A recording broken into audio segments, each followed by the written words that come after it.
আসসালামু আলাইকুম এভরিওয়ান। 16 বছর পর গল্পের 9 নাম্বার পর্ব। তো চলো বেশি কথা না বলে গল্প শুরু করা যাক। বউ ভাতের আয়োজন করা হয়েছে বেশ বড়সড় ভাবে। আস্তে আস্তে সকল মেহমান আসা শুরু হয়ে গেছে। আমি আর সুজন দুজনেই পার্টির এক পাশে দাঁড়িয়ে আছি। আমি বললাম, কি ব্যাপার, যার জন্য এত আয়োজন সে কোথায়? তাকেই তো দেখছি না। ইতোমধ্যে সবাই রোহানের অপেক্ষা করতে করতে বিরক্তির ছাপ দেখা দিচ্ছে। সুজন বলল, জামাই নিজেই হাওয়া, ব্যাপার কিন্তু সুবিধার মনে হচ্ছে না। আমি বললাম, তা ঠিক, কিন্তু রোহান কোথায় গেল বুঝতে পারছি না। সুজন বলল, ওই তো আসছে।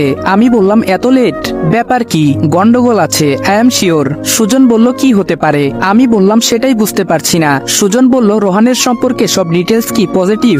আমি বললাম, পজিটিভ। সুজন বলল, আরে বাদ দে, হয়তো আটকে গেছিল কোনো কাজে, হতেই পারে। আমি বললাম, আমি তো ভয় পেয়ে গেছিলাম, নতুন করে আবার অন্য কাউকে নিয়ে মাথা ঘামানোটা অনেক টাফ হয়ে যাবে। দুজনে এভাবে কথা বলছি, হঠাৎ একজন ওয়েটার এসে আমাদের জুস দিয়ে যায়। দুজনেই খাচ্ছি।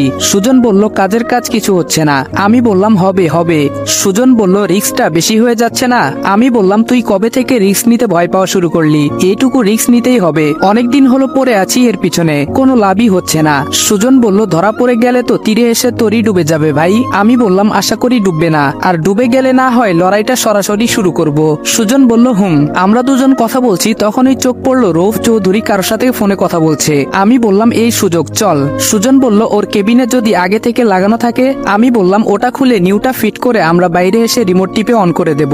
সুজন বলল, অল দ্য বেস্ট, যা, আমি আছি ভেতরে। আমি বললাম, সেম টু ইউ, ভালো করে খেয়াল রাখিস। বলেই আমি চলে যাই সামনের দিকে। বেরিয়ে আসি অনেকক্ষণ বাদে। এসে দেখি সুজন দাঁড়িয়ে দুজন লোকের সাথে কথা বলছে। আসলে কথা বলছে বললে ভুল হবে, সে লোক দুটোকে আটকানোর চেষ্টা করছে, কারণ তারা ভেতরের দিকে যেতে চাইছে, আর ও বিভিন্ন কথা বলেই যাচ্ছে। আমি ভেতর থেকে বেরিয়ে এসে চোখ মেরে বুঝিয়ে দেই কাজ হয়ে গেছে। সেও বুঝে যায়, আর লোকগুলোর সাথে হ্যান্ডশেক করে বিদায় দেয়। লোকগুলো চলে যেতেই আমি ওর পাশে এসে দাঁড়াই। আমি বললাম, হয়ে গেছে। সুজন বলল, সব ঠিকঠাক তো? আমি বললাম, এবার পার্টি এনজয় করতে পারো মামা, বলে পকেটের দিকে ইশারা করে দেখিয়ে দিলাম ছোট্ট জিনিসটা, আর পকেট থেকে ছোট একটা রিমোট বের করে অন বাটন ক্লিক করে দেই। পার্টির মাঝখানে দুটো চেয়ারে আমরা বসে আছি, আর যে যার মতো এনজয় করছে। আমরা দুজন সেটা দেখছি বসে বসে। হঠাৎ পার্টির মাঝখান থেকে ইসি বেরিয়ে গেল। কোথায় যাচ্ছে সেটা দেখার জন্য আমি ওর পেছনে যাই। আমি বললাম, সুজন তুই বস, আমি আসছি। সুজন বলল, কোথায় যাবি? ওর কথায় কোনো পাত্তা না দিয়ে আমি চলে এলাম ইসির পেছনে। কিছুটা দূরে এসে দেখি একটা গাড়ি থেকে দুটো লোক বেরিয়ে ওর হাতে কিছু একটা দিয়েছে, কিন্তু কি সেটা বুঝতে পারছি না। লোকগুলো ফিরে যাচ্ছে, আর ইসিও ফিরে আসছে দেখে আমি লুকিয়ে পড়ি। সে গিয়ে পার্টিতে সবার সাথে মিশে যায়, তাই আমিও চলে আসি। কিন্তু ভেতরে এসে যেটা দেখি তার জন্য মোটেও প্রস্তুত ছিলাম না। আমি ভেতরে ঢুকে দেখি সবাই নিশিকে শান্ত করার চেষ্টা করছে।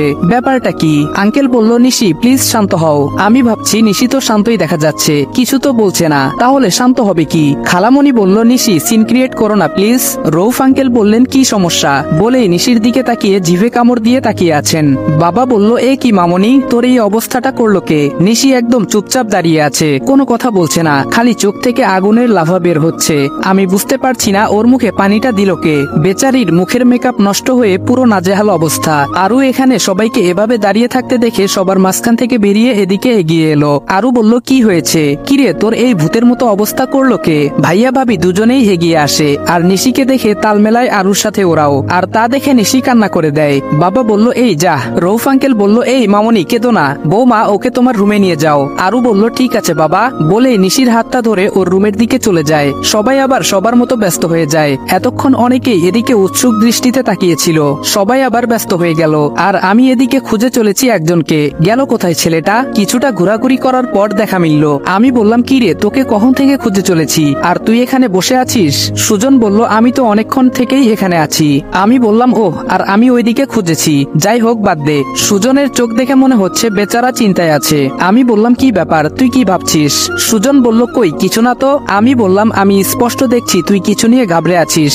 সুজন বলল, আরে কিছু না, চল ওই দিকে যাই, একটু জায়গাটা ঘুরে দেখি। আমি বললাম, চল, বলে দুজনে উঠে সামনের দিকে গেলাম। আমাদের এদিকে এগিয়ে আসতে দেখে রোহান নিজেও এগিয়ে এলো। রোহান বলল, রাজ ভাইয়া কেমন আছেন? আমি বললাম, আলহামদুলিল্লাহ, তুমি? রোহান বলল, জি আলহামদুলিল্লাহ। সুজনের দিকে ইশারা করে বলল, উনি? আমি বললাম, ও আমার বন্ধু সুজন। রোহান বলল, হ্যালো ভাইয়া, বলে সুজনের দিকে হাত বাড়িয়ে দেয় আর দুজনেই কুশল বিনিময় করে নেয়। আরো অনেক কথা হয় আমাদের তিনজনের মাঝে। কিছুক্ষণ পর কেউ রোহানকে ডাক দেয় আর সে আমাদের এনজয় করতে বলে সেদিকে এগিয়ে যায়। আমরা দুজন ওর চলে যাওয়ার দিকে তাকিয়ে থাকি বেশ কিছুক্ষণ। সুজন বলল, এই আরসিকে দেখে তো সন্দেহজনক কিছু মনে হলো না? আমি বললাম হ্যাঁ। সুজন বলল, ওদের তো পুরো বংশই আরসি। আমি বললাম তা ঠিক বলেছিস, দেখা যাক, আজ তো একটা রিস্ক নিলাম। পার্টি শেষ হতে হতে অনেক রাত হয়ে যায়। বাবা এসে আমাদের বলে যান তৈরি থাকার জন্য, সবাই বের হবে এখন। আমরা সবাই গেটের সামনে দাঁড়িয়ে আছি। মিস্টার এবং মিসেস চৌধুরী বিদায় দিতে গেট পর্যন্ত এগিয়ে এসেছেন। ওনাদের সাথে মত বিনিময় করে আমরা চলে আসি গাড়ির সামনে। গাড়িতে ওঠার সময় আমার চোখ একবার রৌফ চৌধুরীর দিকে চলে যায়। চেয়ে দেখি উনিও আমার দিকে তাকিয়েছেন। দুজনেই দুজনের চোখাচোখি হয়ে যাওয়ায় একটা মুচকি হাসি দিয়ে অন্যদিকে তাকাই, আর সেদিকে তাকিয়ে দেখি হিসি আমাদের দুজনের দিকে তাকিয়ে আছে। আমাকে তাকাতে দেখে চোখ ফিরিয়ে নেয়। কি ভেবেছে দুজনের মুখের হাসি দেখে আল্লাহ মালুম। বেচারি তো আমাকে এই কেসের ক্রাইমার ভাবছে। যাক, ভাবনা এখন আরো পাকাপোক্ত হবে। বোকা মেয়ে, আমার পেছনে আবার সময় নষ্ট করবে। এসব ভাবতে ভাবতে মুচকি হাসি দিয়ে আমি বাইকে উঠে বসি, আর পেছনে বসে সুজন। বাবা বলল, তোমরা বাইকে যাবে? আমি বললাম, আমরা তো বাইকেই এসেছি আঙ্কেল। বাবা বলল, আচ্ছা, রাত কিন্তু অনেক হয়ে গেছে, সাবধানে এসো, আর গাড়ি সাবধানে চালিও কিন্তু। আমি বললাম, চিন্তা করবেন না আঙ্কেল, আপনারাও সাবধানে যান, আমরা আপনাদের পেছনে আসছি। বাবা বলল, এসো তাহলে। এই বলে বাবা চলে গেলেন। একে একে বেরিয়ে গেল সবগুলো গাড়ি, আর পরে বের হই আমরা দুজন। আমার টেনশন হচ্ছে একটা কথা ভেবে, রৌফ চৌধুরী কেন আমার দিকে এভাবে তাকিয়েছিল, কিছু বুঝতে পারেনি তো? ভাবতে ভাবতে বাসার সামনে চলে আসি। গাড়ি থেকে একে একে সবাই নেমে পড়ে। বাসায় ঢুকে সবাই নতুন বর আর মেয়েকে নিয়ে ব্যস্ত হয়ে যায়। একটা বিষয় দেখে আমার অবাক লাগছে, সুজন বাসায় ঢুকে চোরের মতো ভেতরে চলে যায়। আমি অবাক হয়ে তাকিয়ে থাকি ওর যাওয়ার পথে। কিছুক্ষণ দাঁড়িয়ে থেকে আমিও উপরে চলে আসি। আমি সিঁড়ি দিয়ে উঠছি আর ইসি নামছে নিচে। ব্যাপার কি, বাসায় ঢুকলো কখন, উপরে গেল কখন, আবার ফিরেও এলো? কি ফাস্ট কাজের গতি। ইসি বলল, শুরু করেছেনটা কি? না নিজে উপরে যাচ্ছেন আর না আমাকে নিচে যেতে দিচ্ছেন। আমি বললাম, ওহ সরি, আমি খেয়াল করিনি। ইসি বলল, ভাবছেনটা কি? আমি বললাম, কই কিছু না তো। ইসি বলল, ভেবে নিন, আর কয়দিনই বা ভাবতে পারবেন? আমি বললাম, মানে? ইসি বলল, কিছু না, বলে নিচে চলে গেল। আসলে এতক্ষণ আমি ভাবনার জগতে ঢুকেছিলাম, আর ওর পথ গেছিল আটকে। কিভাবে আটকেছি আশা করি আপনারা বুঝতে পারছেন। কিন্তু এই মাথামোটা আমায় এমন একটা কথা বলল কেন? বোকা শুধুই আমায় সন্দেহ করছে। যখন বুঝবি আমি কে, সেদিন আফসোস করতে হবে, দেখে নিস। কথাগুলো মনে মনে বলে আমি চলে এলাম রুমে। এসে দেখি সুজন ওয়াশরুমে ঢুকে গেছে। তাই আমি বারান্দার দিকে এগিয়ে যাই। এত রাতে বাইরে শুধু অন্ধকার ছাড়া কিছুই দেখতে পাচ্ছি না। এদিকে ওয়াশরুম থেকে বেরিয়ে আমাকে ডাকতে থাকে সুজন। সুজন বলল, কোথায় গুরু? আমি বললাম, এই তো এখানে। বলে রুমে এসে আমি তোয়ালে নিয়ে ঢুকে পড়ি ওয়াশরুমে ফ্রেশ হতে। যাওয়ার আগে পকেট থেকে ছোট জিনিসটা দিয়ে যাই সুজনের দিকে। আমি বললাম, ধর, এটা দেখ ভেতরে কি আছে। সুজন বলল, ধুর, কালকে দেখা যাবে, এখন যা তো। আমিও ঠোঁট বাঁকালাম। সত্যি বলতে আমারও খুব ঘুম পাচ্ছে। কি ছিল পার্টির খাবারে কে জানে। তারপর ফ্রেশ হয়ে এসে ঘুমিয়ে পড়ি। ঘুম ভাঙে সকালে। আজ সুজন নিচে যেতে চাইছে না ব্রেকফাস্ট করার জন্য। আমি বুঝতে পারছি না ছেলেটার হলোটা কি। আমি এক প্রকার ঠেলে নিচে পাঠাই ওকে। আমি নিজেও যাচ্ছিলাম, কিন্তু একটা ফোন চলে আসায় আমি সেখানে দাঁড়িয়ে পড়ি। কিছুক্ষণ পর কথা শেষে নিচে যাই, আর নিচে গিয়ে যা দেখলাম তাতে আমার চোখ ছানা বড়া হয়ে গেল।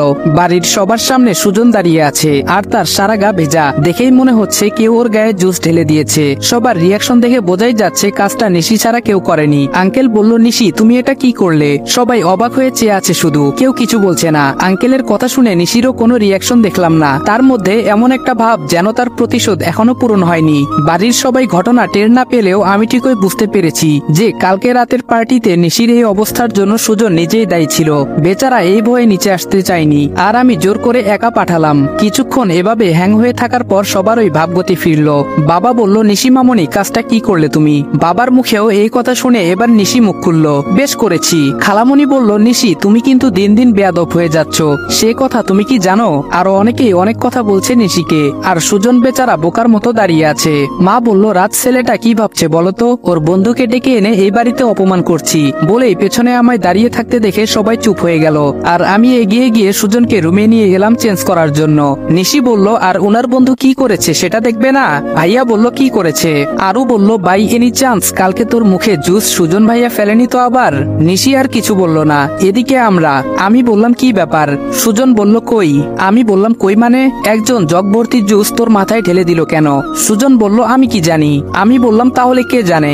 সুজন বলল, যে ফেলেছে তাকে গিয়ে জিজ্ঞেস করো। আমি বললাম, ঠিক আছে। আমি নিচে গিয়ে নিশিকে প্রশ্ন করছি। সুজন বলল, এই না, দাঁড়া আমি বলছি। আমি বললাম তোর বলতে হবে না, তুই চেঞ্জ কর তাড়াতাড়ি। সুজন বলল ধুর তুই দাঁড়া না ভাই। আমি বললাম পারবো না, আমার খিদে পেয়েছে। সুজন বলল 2 মিনিট। আমি বললাম আচ্ছা বসছি। সুজন একটা টি শার্ট নিয়ে দৌড়ে ওয়াশরুমে চলে গেল। কিছুক্ষণ পর বেরিয়ে এসেছে। সুজন বলল চল। আমি বললাম দাঁড়া, কাল তুই নিশির সাথে কি করেছিস? সুজন বলল তোকে পরে পুরোটা বলবো, এখন খেয়ে আসি চল। আমারও প্রচুর খিদে পেয়েছে ভাই। আমিও আর কথা বাড়ালাম না, চলে এলাম নিচে। এসে দেখি ও মা কেউ খাওয়া শুরু করেনি, আমাদের জন্য ওয়েট করছে। আর ওরা 2 বোন দিব্যি খেয়ে নিচ্ছে। আমি বললাম আপনারা খাবেন না? বাবা বলল এসো এসো, তোমাদের জন্যই বসেছিলাম। সুজন বলল আমাদের জন্য? এইটুকু বলেই বেচারার চোখ নিশির দিকে চলে যায়। সে কথা বলা বন্ধ করে দেয়। সবাই চলে যায় খাওয়ার টেবিলের দিকে। আমাদের খাওয়া অবস্থাতে রেখেই ইসি বেরিয়ে যায়। ওর যাওয়ার দিকে সবাই তাকিয়ে আবার খাওয়ার দিকে মন দেয়। আর সুজন আমাকে ইশারায় জিজ্ঞেস করে কোথায় যাচ্ছে। আজব প্রশ্ন, আমি কি করে জানবো সে কোথায় যাচ্ছে? খাওয়া শেষ, সবাই যে যার কাজে ব্যস্ত হয়ে যায়। আমি আর সুজন চলে আসি আমাদের রুমে। আমি বললাম এবার ওপেন করে দেখে নেওয়া যাক। সুজন বলল হুম কর। আমি বললাম এটাই দান, হয় বাজিমাত আর না হয়। সুজন বলল আরে ওপেন তো কর। আমি বললাম হুম করছি। পকেট থেকে পেন ড্রাইভটা বের করে কানেক্ট করে ল্যাপটপটা অন করলাম। ফাইলগুলো দেখে আমরা দুজনেই অবাক। এ তো সব কার্টুনে ভরা ফাইল। সুজন বলল বোকা বানানোর জন্য রেখেছে বেটা।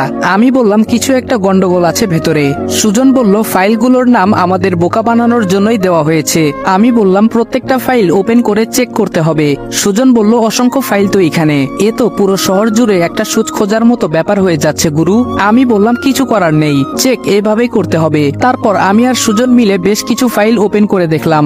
বেশিরভাগ ফাঁকা, আর কয়েকটি আছে যেগুলোতে কার্টুনে ভরা। তবে আশা ছাড়িনি, কারণ ফাইল অসংখ্য। কাজের মাঝখানে হঠাৎ আমার ফোনটা বেজে ওঠে। আমি বললাম এখন আবার কে কল করলো? সুজন বলল ধরে দেখ।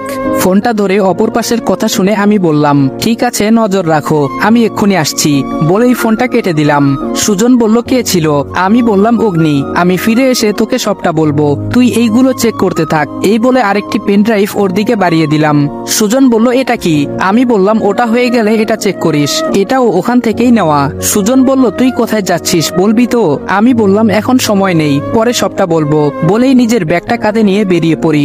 বাড়ি থেকে বেরিয়ে একটা জেন্টস পার্লারে ঢুকে নিজের পোশাক পরিবর্তন করে বেরিয়ে পড়ি ফোনে বলা লোকেশনের উদ্দেশ্যে।